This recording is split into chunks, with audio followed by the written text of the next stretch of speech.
Using dependency isolation to contain concurrency overload.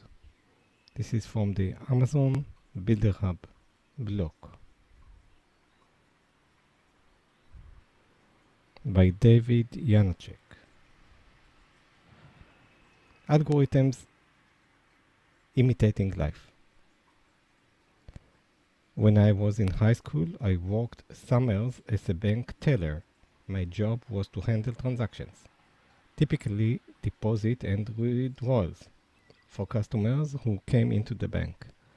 Each teller had a computer and a cash drawer and helped one customer at a time. When all tellers were busy with customers, a new customer had to wait in line. So this is the canonical example of concurrency, where you have tellers, or you have coffee tenders or bartenders, and you have people who wait in line, and you want to make it concurrent. Nobody enjoyed standing in the line, so tellers had tried to serve customers quickly to avoid building up a queue. Unfortunately, two conditions caused the queue depth to increase. The first occurred when there was a surge of customers, typically around lunchtime or after work, when people ran errands. As whenever we introduce a queue into incoming requests, then we need to think of the queue size. What do we do? It spikes. If it increases beyond the queue, the max queue size, do we store them? Do we keep them? Do we disregard them? It depends on the use case, really. If it's just events coming from the web and we less care about another page view, we can discard this. Of course, it depends on the use cases. The second occurred when something else would cause us to take longer to process a transaction, such as network outage or receiving large or complex transactions at the end of the day from store owners who were depositing a day's worth of payments from the customers. Of course, the bank did its best to avoid extreme queue situations by staffing up for peak traffic and making sure its network is reliable. If the network did go down, tellers could process some transactions offline, like check deposits, and synchronize account balances after the network came back. However, there was always a possibility that the bank could become very busy, and the line could grow. When this happened, customers could get upset about standing in line for a long time, or they might even leave without completing their transactions because the line was too long. When I started learning about algorithms in college, I thought about this experience at the bank in terms of queuing and thread pools. The queue was the line that customers stood in, and the tellers represent threads that were each pulling work from the queue. Now that I've been working on services at Amazon, I look back and draw comparisons to the applications I've worked on here. When we think about building resiliency into our services, it helps me to remember how we handle the overwhelmed bank branches in the real world. At Amazon, we use techniques like load shedding and rate limiting to handle spikes in request volumes for handling situations like the first overload condition in the bank, the traffic surge. But the second case, the increase in latency, requires other techniques and tools because the extra work doesn't originate from the service callers. Instead, the extra work in the system comes from our latency, our code doing more work, or the dependencies that our systems take on, taking longer to respond. In distributed systems, queue times can increase abruptly when there's an increase in request processing latency. Latency can increase for plenty of reasons that are outside of an application control. For example, say an application is talking to a database. The database could slow down because it's performing more expensive queries than normal, or some background job is putting extra load on it. There is little that the application can do if the slowdown is out of its control.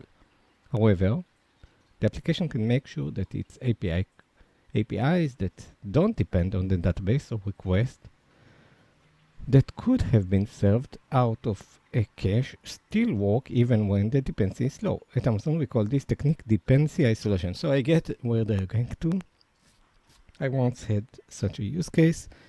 What I did was basically I just separated into two queues. One was the fast queue and the other was the slow queue. The slow queue handled things like that took more time, but the users did not necessarily need to block or wait for it to finish immediately because it's just something that takes more time. So we separated it into multiple queue and multiple and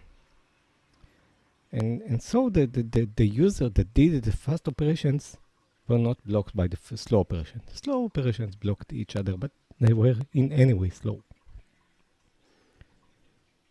Maybe there are, of course, more complex approaches or more sophisticated, let's see. In this article, I examined the approaches we take at Amazon to prevent latency in a dependency from affecting the functionality that doesn't require that dependency. I start by illustrating some concurrency theory and how increases in concurrency can be a problem for software systems.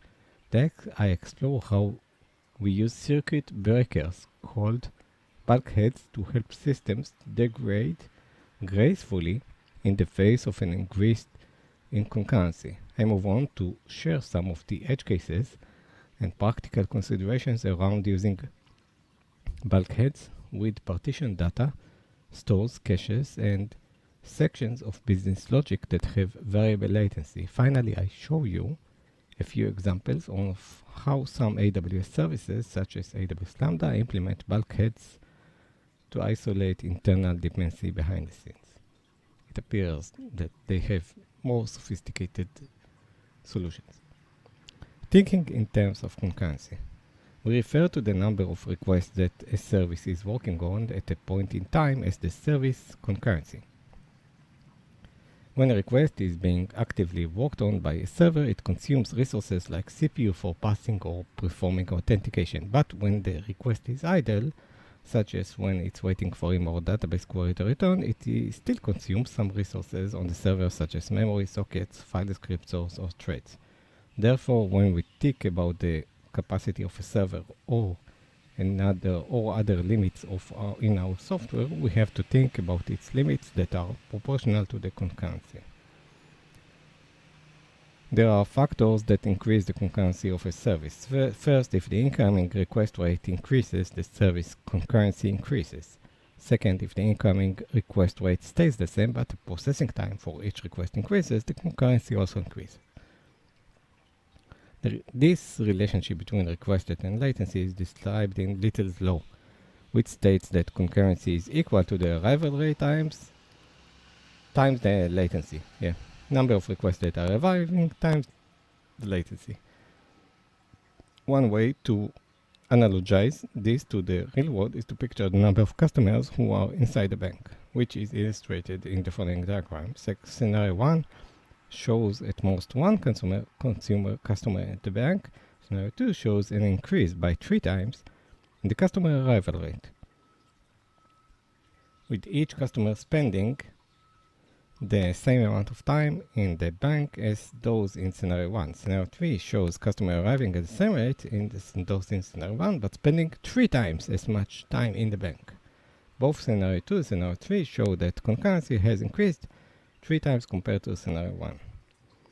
So scenario 1, base case, we have a bank, max concurrency of 1, min concurrency 0. Scenario 2, we have more people. We see here 3 lines. So we have max concurrency 3 here at the intersections of the people. Max concurrency 3 maybe here, 3. And also here we see less count of customers coming in, not only 1, 2, 3, 4, but they have longer interactions, so still we have max concurrency of 3. Concurrency is affected by latency, and one common source of an application latency at Amazon comes from calls to its remote dependencies. Dependencies are remote services calls the application makes to other microservices, databases, caches, disks, or things it talks to over a network. Remote dependencies can become slow for many reasons, from packet loss somewhere in the network to servers in the dependency becoming overloaded on their own. On the other hand, locally executing code is typically easier to control with predictable latency by doing things like intentionally limiting the input size and complexity of inputs. As remote dependency slows down, the concurrency on the calling service increases. When your dependency slows down, you slow down. And because concurrency is limited resources on the server, this means that when a dependency slows down, it can cause servers to breach its limits. Different ways to run out of concurrency. When a server takes on more work than it can handle, it can behave in unpredictable and suboptimal ways. In cases of extreme overload, it can become too slow to respond, resulting in perceived unavailability from clients that are timing out. At Amazon, we use many techniques to prevent servers from becoming overloaded, as described in the Amazon Builders Library articles, using load shedding to avoid overload, fairness in multi-tenant systems. However, these articles mainly focus on overloads that are driven by increase in request rate, rather than protecting against overload from concurrency driven by latency and dependency. Yes. Overloads due to increases in latency-driven concurrency needs to be protected against too. Just as the physical bank where I worked had limits on the amount of standing room there was in line. Concurrency drives up usages of system resources, and it's possible to run out of room by reaching application operation system and server limits. Some examples of ways that an application or server can run out of resources include holding on to memory about requests. Applications hold on to memory about a request when it is being processed. Even if the request is paused and waiting on a dependency, if a server runs out of memory, the operation system might choose an predictable process to kill in order to meet new allocation demand. That selected process could be the server process itself and cause a service to lose capacity, or it could be a support process of some kind, which makes it harder to operate the service or result in a great failure if the process were needed for the service to operate normally. Consuming file descriptors.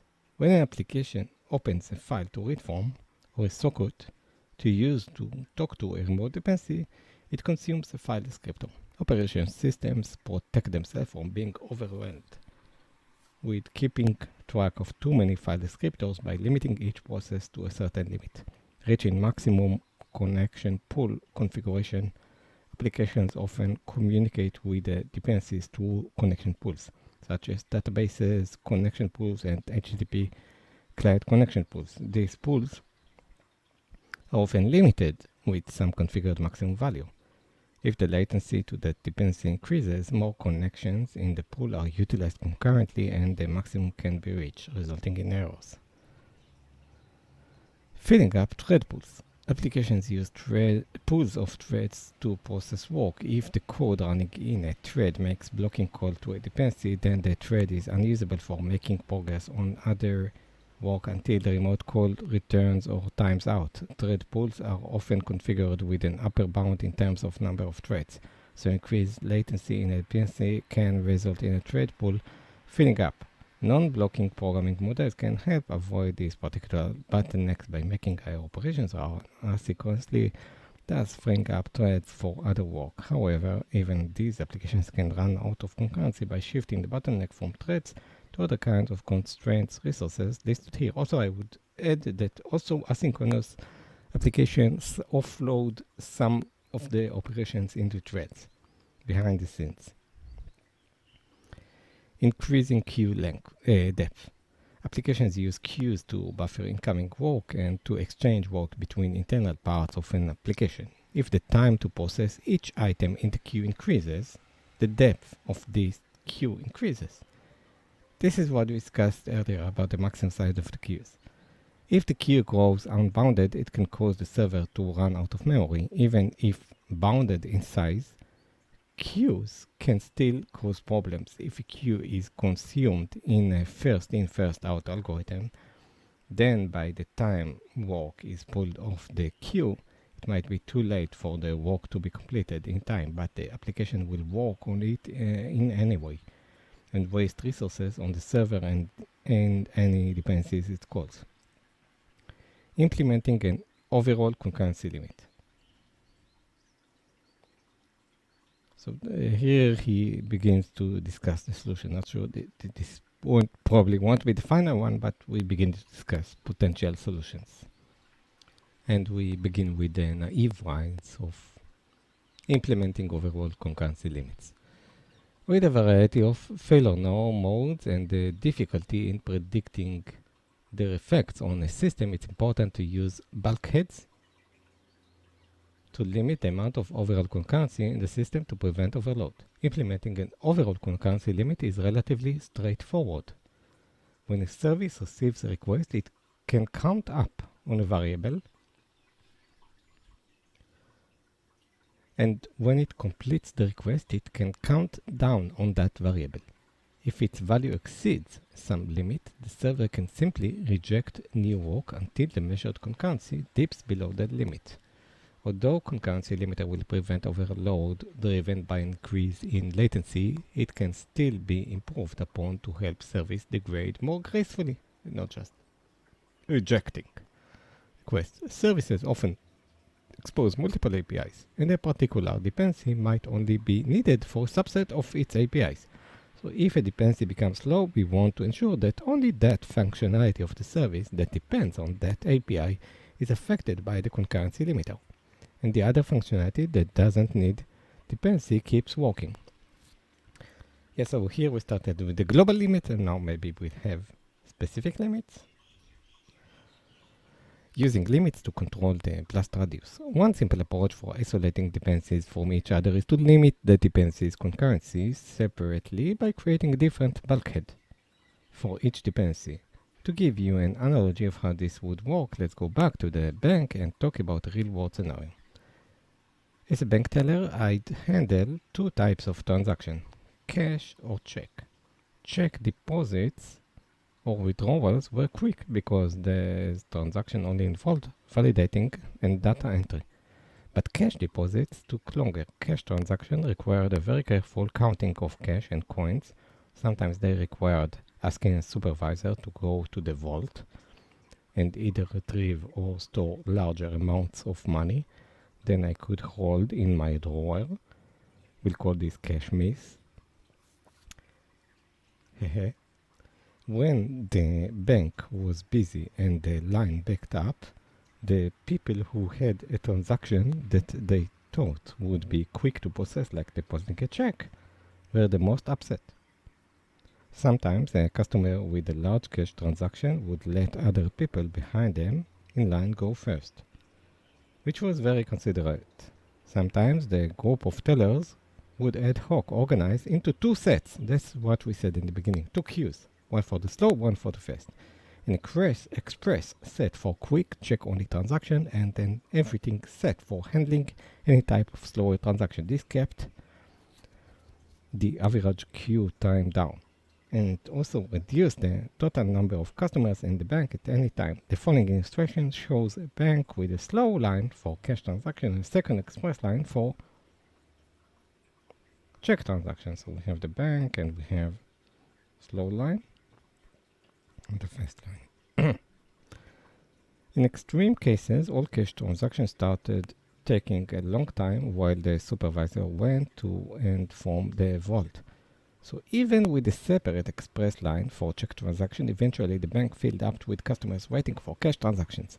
So to keep this overload from happening, the bank could simply limit.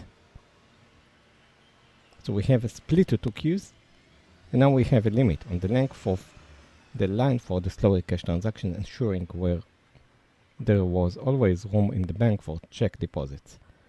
The technique from the real world maps web well to the virtual world in a threaded server where different sets of APIs have different dependencies. This could be as simple as using a different thread pool for each group of the APIs. For example, let's say that the bank I worked at were a service called bank service. The service has two APIs, transact check and transact cache.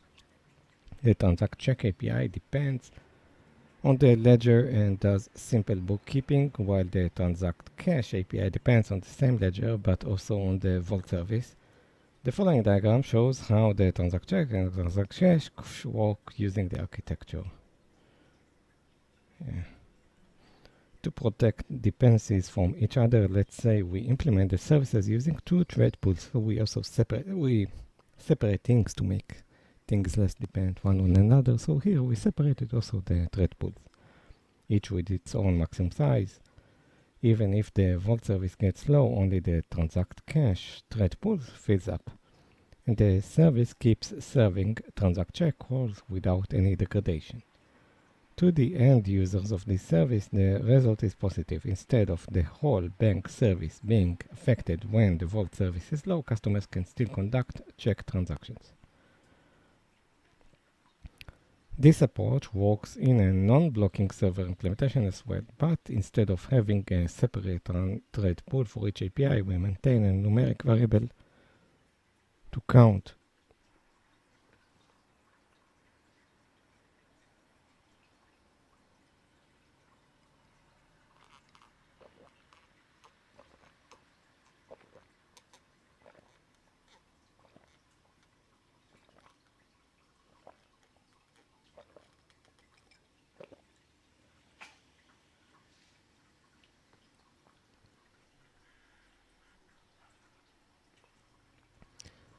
When it comes to allocating concurrency limits to each API or dependency, we use a variety of techniques: hard allocate, soft allocate, or dynamically allocate.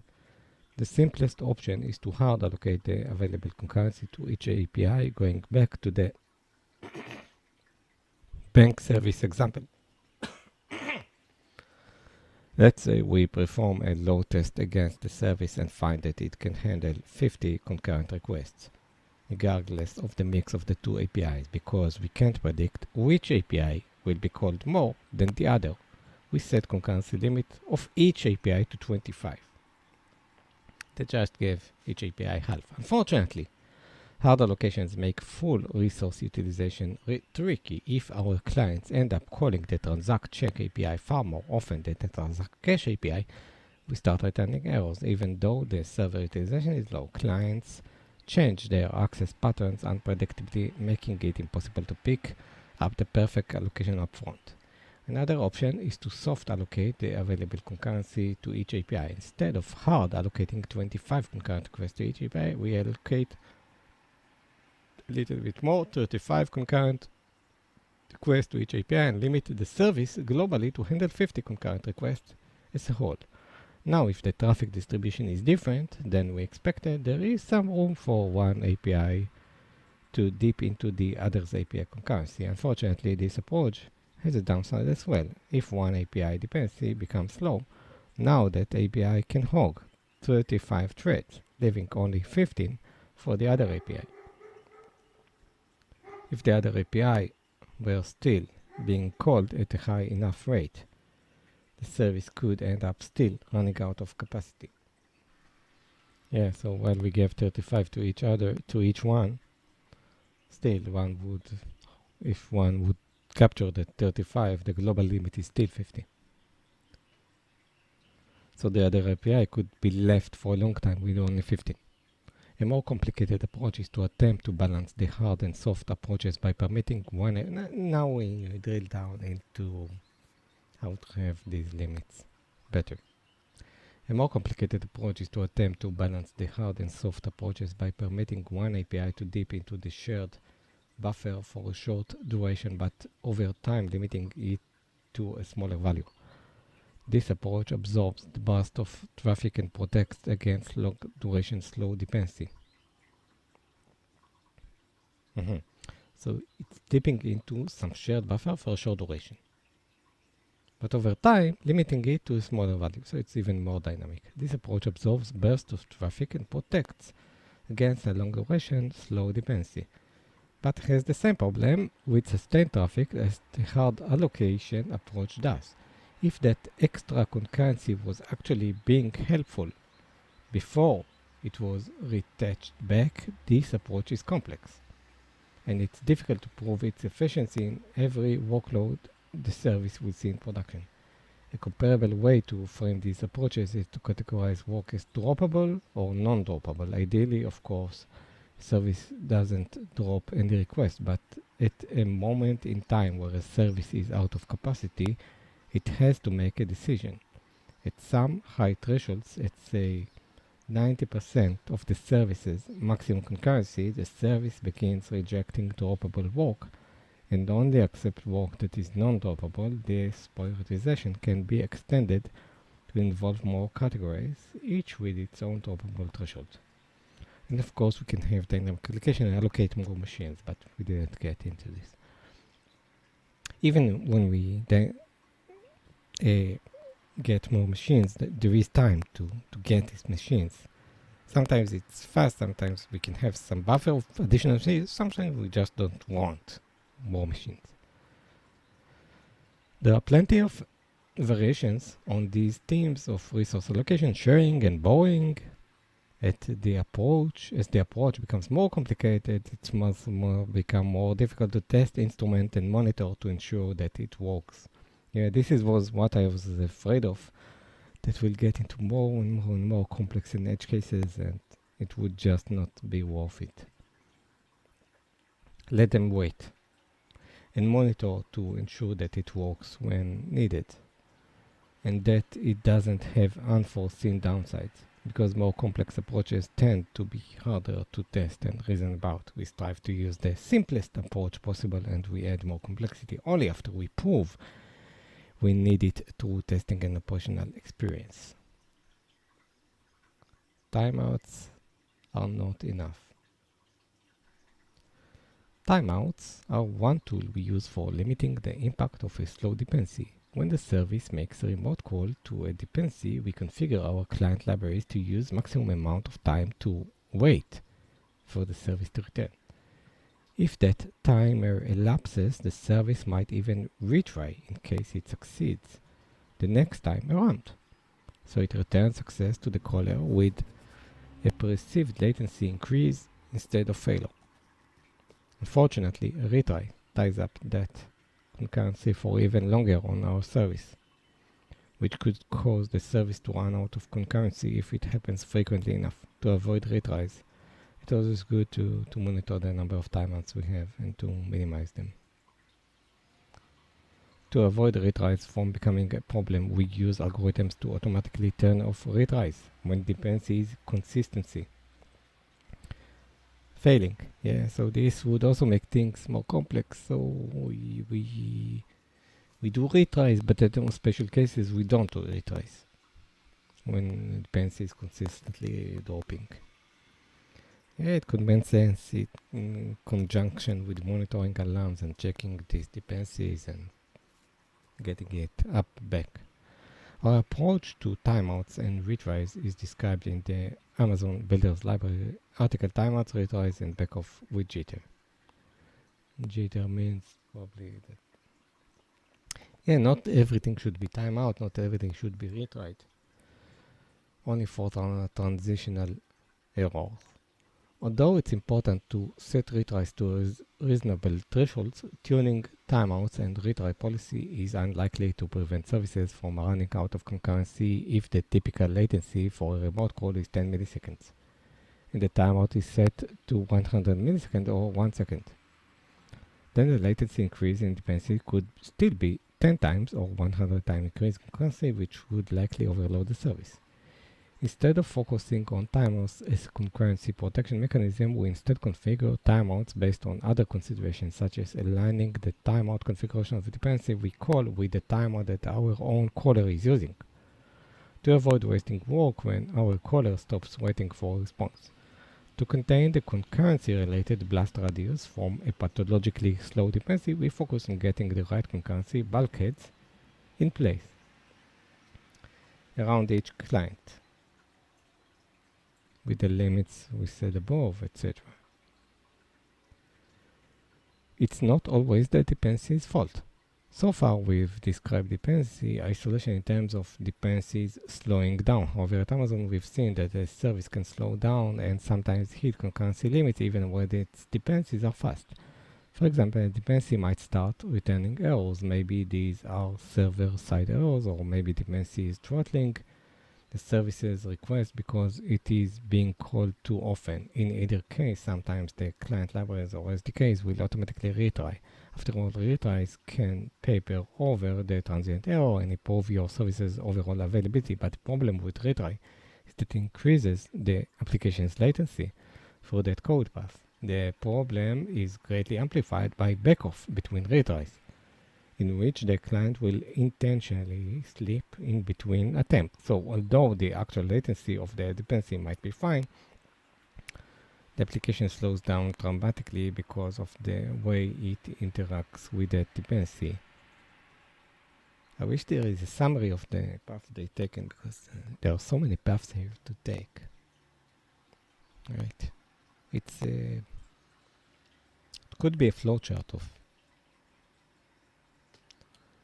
Here's another example of a slowdown that occurs with a workload the service sends to a dependency. Let's say our bank service has a new API called these transactions that returns up to 100 transactions to its client. When it queries its transaction database, let's assume it returns paginated results, 10 at a time. Let's say that the typical queries are for today's transactions, and they return only 4 transactions on average. This means that the service typically makes only one call to the database every time the client calls the list transactions API.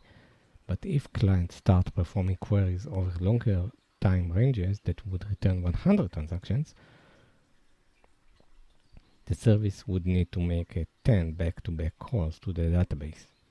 The actual remote call latency to the database dependency stays the same, but the business logic that interacted with the dependency takes longer, makes 10 calls. In both cases, the business logic exhibits dangerous modal behavior. In the first situation, the code behaved one way, but then in the second situation, the code became more expensive. These modes makes operating a service difficult and should be avoided as much as possible. The good news is that the concurrency limiting strategies we described for isolating dependencies will still work, since we isolated the concurrency of each API altogether. The point is that you need to guard against the concurrency of your code that uses the dependency, not just the concurrency spent making the remote calls. One technique we use at Amazon for designing related systems is to design around this kind of modal behavior by performing constant work on every request. As described in the Amazon Builders Library, reliability, constant work, and a good cup of coffee. Interesting.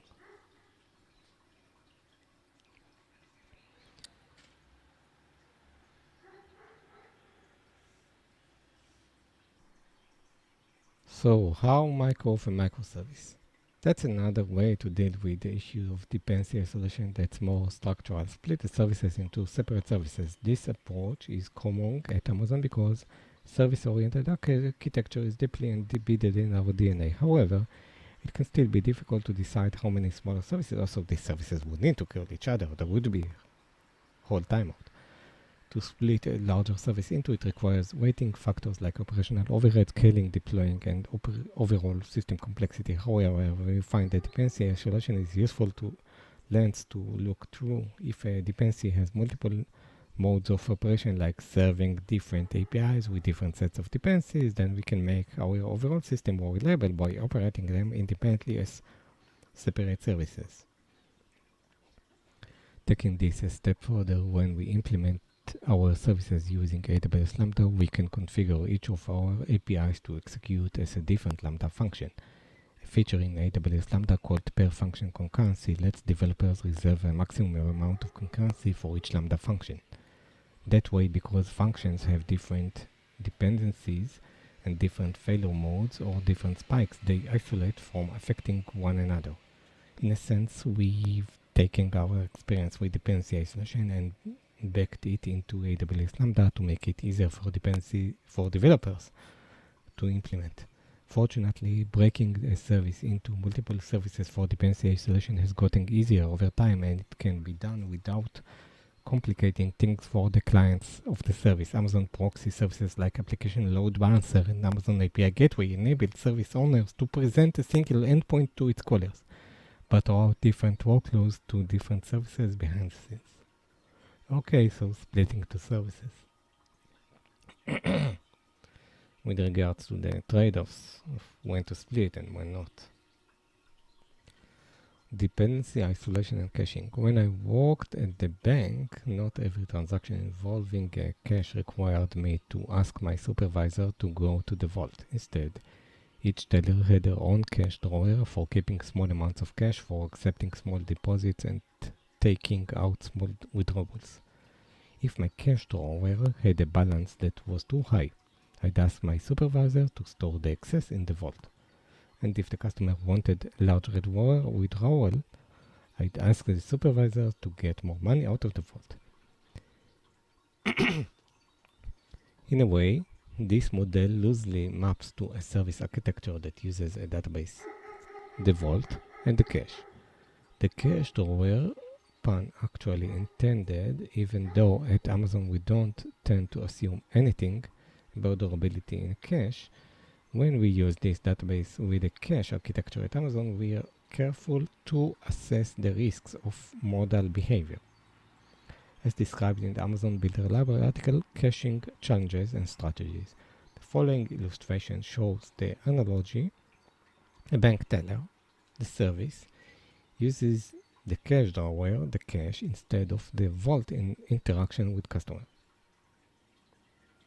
So this is the cache, and the service is using the cache instead of going to the database. Okay, cache.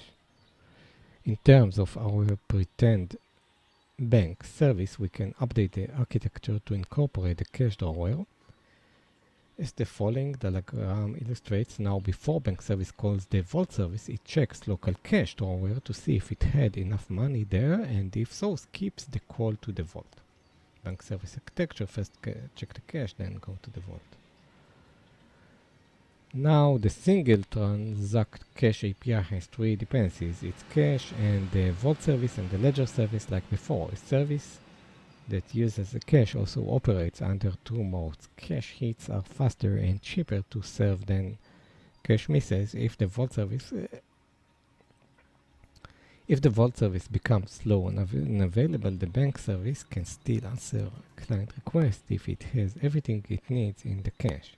However, if we forget to isolate the service concurrency for performing for vault service calls from the concurrency it uses for serving cache hits, it could run out of overall concurrency and fail both types of requests. So instead, we'd limit the concurrency of calls to vault service, therefore leaving capacity available for serving requests out of the cache and retaining some availability when different dependency is having problems.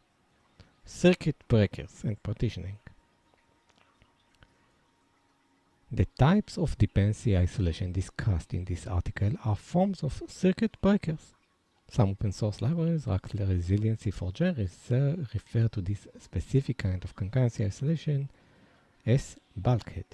Circuit breakers are logic that prevents one workload, mode of operation, or dependency from affecting an entire application. They trigger when things aren't working well, to fast fail new requests instead of accepting them, in hopes that shedding load the system recovers. The circuit breaker techniques described so far have been designed to isolate each remote dependency separately so that functionality unrelated to the slow dependency continues to work. However, some dependencies are composed of infrastructure or constructs that are designed to fail independently, such as partition databases, or a dependency with modes of its own, like serving results from its own cache instead of database. Amazon services are built to be horizontally scalable. To deal with state in a scalable way, they often use horizontally scalable partition data source such as Amazon DynamoDB, which is highly scalable horizontally. These data stores have partitions that operate independently with independent limits. If requests exceeded the limits of a single partition, say by driving more than 3000 reads a second, the limit at the time of writing, request will begin to be rejected to that partition. But requests to other partition will be unaffected. So with 10 partition, a single partition overload lowers the availability to 9% instead of 0% if there had been only one partition. Our application were to wrap calls to DynamoDB in a single circuit breaker. Then if a circuit breaker sees many throttling errors, talking to a single partition, the circuit breaker might erroneously conclude that the entire table was having an issue, leading the circuit breaker to proactively fail future calls that would have been served by other partitions just fine. There are some tough trade-offs that we have to make when implementing circuit breakers for a dependency that is partitioned data store. With a partitioned data store, we often don't know which partition a request will be routed to. Therefore, the client has to treat the entire partition service as a single dependency and set the circuit breaker logic at that level, rather than at a fine-grained partition level. However, partition data stores like DynamoDB expose some higher level grouping concepts like table with independent limits and sets of partitions. So circuit breakers can be applied at table level rather than a service level to achieve more fine-grained specificity. So here we deal with circuit breakers and whether they are too global. It's the same problem we had with the rate limiting. We had a global rate limiting, then single rate limiting, then we said we need to buffer. When we build systems that interact with a partition dependency where the partitions are transparent, like a distributed memcached or Redis cluster, we implement a circuit breaker that is partition aware and avoids this whole problem. However, we implement some heuristics to detect certain cases. You see how complex all this is. I mean, when there's going to be an issue, I mean, the elephant is in the room is when there is going to be an issue, go figure out what failed. In order to know what failed exactly with all this complexity that we're introducing, with all this resiliency, we have to basically have a graph showing each and every operation here so that when we try to troubleshoot, we see how the system behaved, how, if we limited the partition, how it behaved, everything. We need to see everything. Otherwise, we implement some heuristic to detect certain cases where requests are repeatedly going to the same partition. For example, we can feed the partition key into heavy hitters algorithm to notice when we are accessing the same partition at high rate. It won't catch all cases, but it can be a helpful hotkey detection heuristic. When we use bulkhead to guard calls to an opacally partition dependency, we have a false positive problem. That is, the bulkhead will cause requests to fast fail that would otherwise have succeeded because the request would have landed on healthy partition. However, even an imprecise circuit breaker still can be valuable. If we had left our bulkhead completely and overlooked partitions would cause the whole service to run out of concurrency and requests that didn't even need to talk to the dependency would have failed as well. But this discussion shows that we've learned the importance of not making circuit breakers as closely aligned with the infrastructure that they are guarding against as possible to avoid amplifying the blast radius of small outage within the dependency and tuning it into a perceived outage across the whole dependency. This thing does not end. Circuit breakers and operational visibility.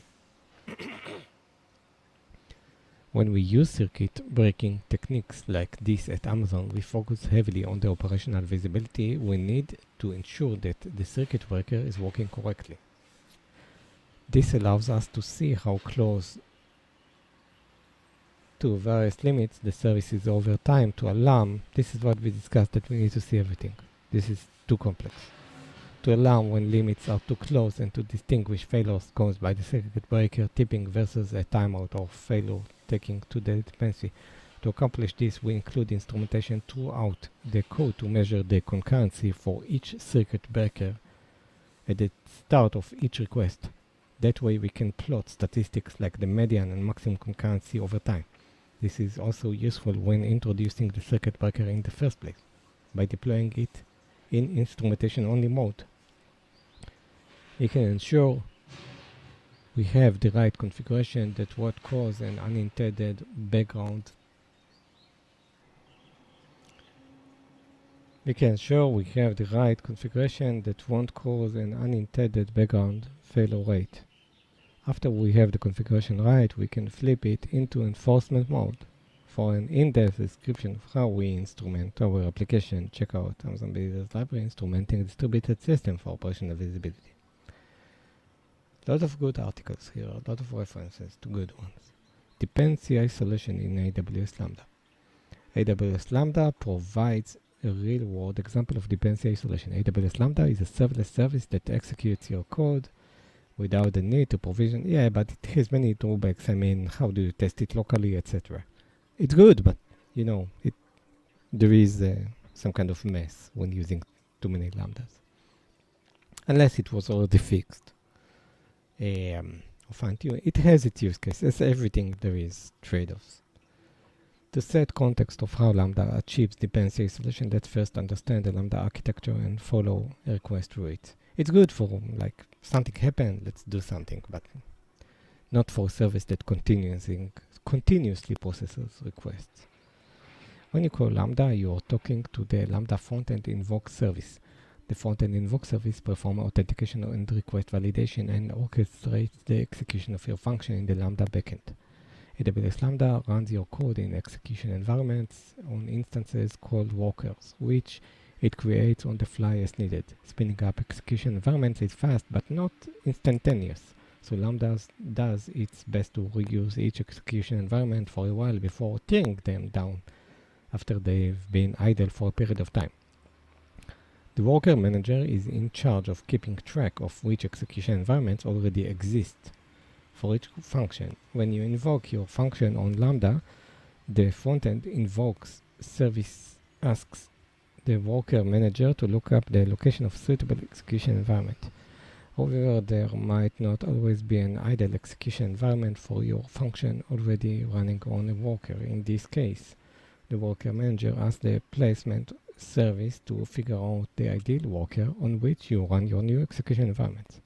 The following diagram shows what happens behind the scenes when you ask your Lambda to invoke a new function in the case where Lambda needs to create a new execution environment. Note that this is a simplified view of the Lambda architecture used to illustrate the relevant interactions. So we have a worker, we have users, it's going to go to the front end, and we need to choose which worker to use. The system chooses it for us with the placement management. The example of dependency isolation in Lambda is within the worker manager service. Recall that if a worker manager has an idle execution environment for that function, it marks this as busy and returns it.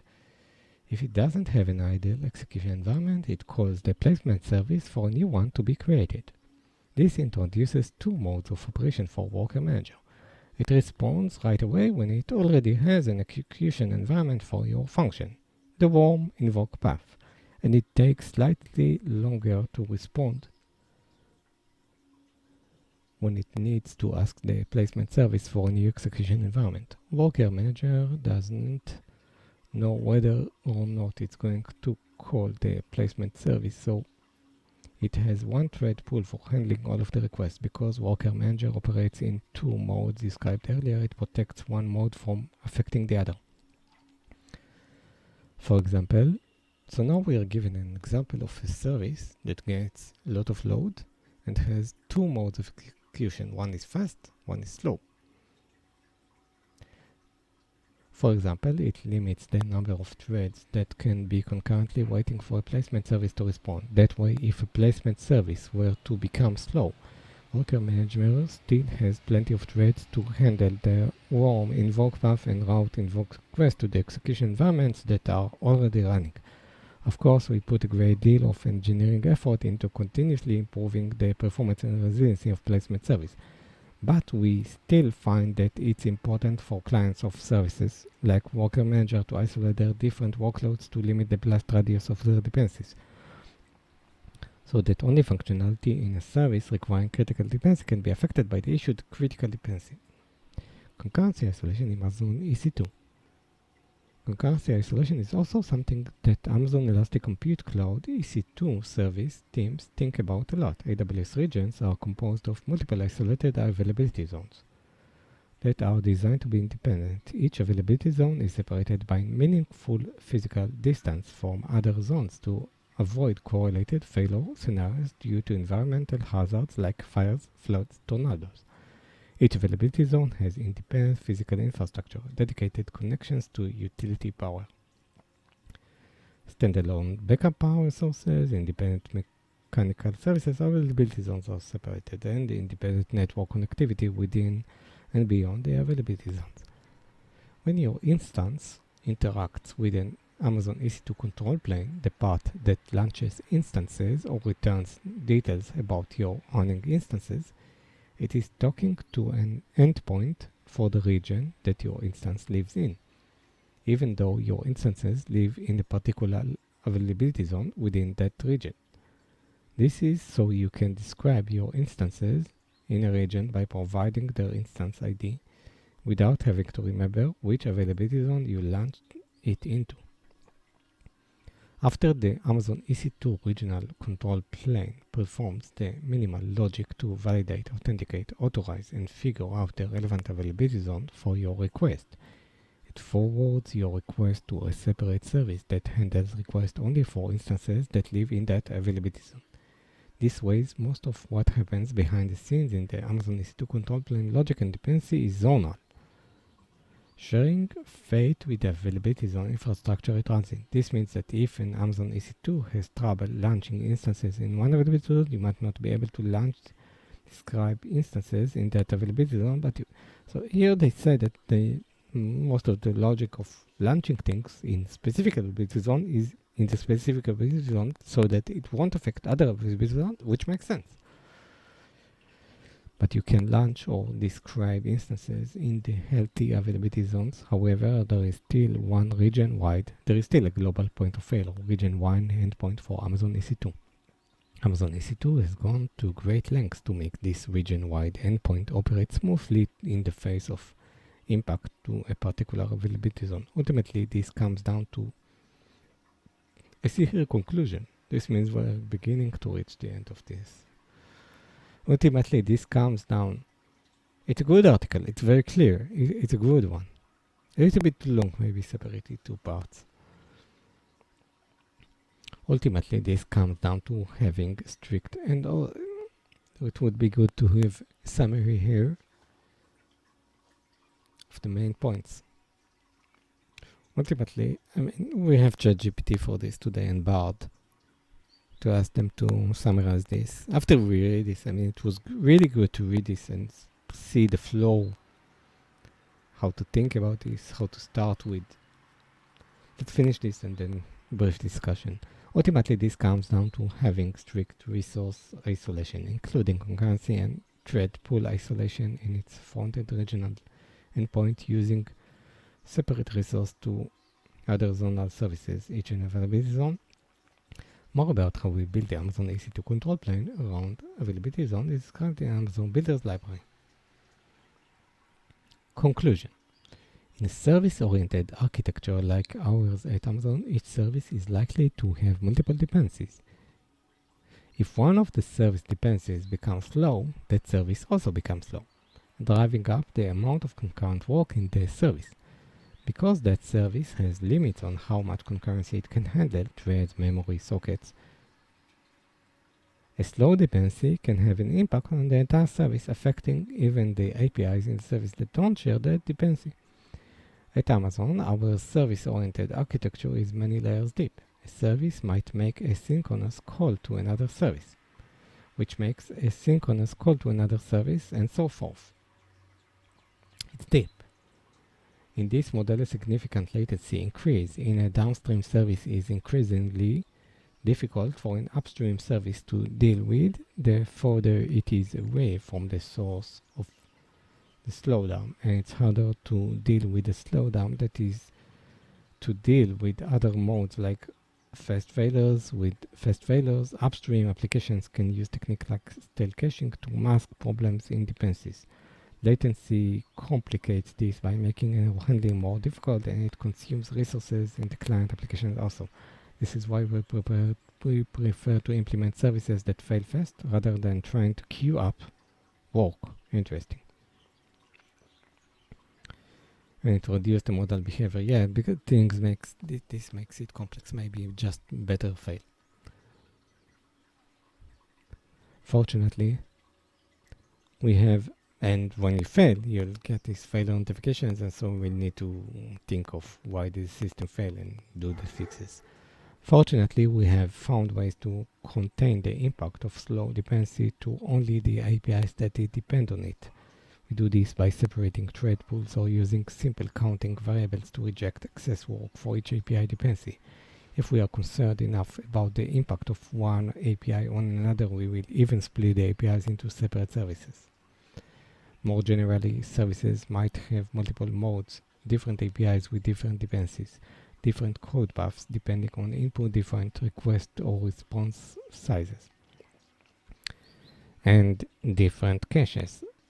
Model behavior in systems is hard to reason about, and we should minimize to make system easier to test and operate. However, we also find that we need to balance this with other practical implementation and operational considerations. So systems often have some variety of modes. When our systems have these modes, we isolate the resources that we use to interact with each dependency so that a slowdown in one doesn't starve the application from some concurrency-related resources. As I said in the outset of this article, we try to prevent a slow single dependency from affecting the functionality that doesn't require the dependency. Finally, we find that if we don't regularly test our dependency isolation circuit breakers, then we should assume they don't work. These measures are easy to get wrong and hard to prove without thorough testing, using tools like AWS for injection simulator. Okay, so let's briefly summarize. Using dependency isolation to contain concurrency overload. So we have a system. We have a request coming in. Some requests are fast, some requests are slower. You can split those requests into fast and slower. We can, if we choose not split them and fail fast, we need to track everything. We need to see the visibility of all the failures. We can have circuit breakers. We have some libraries for circuit breakers.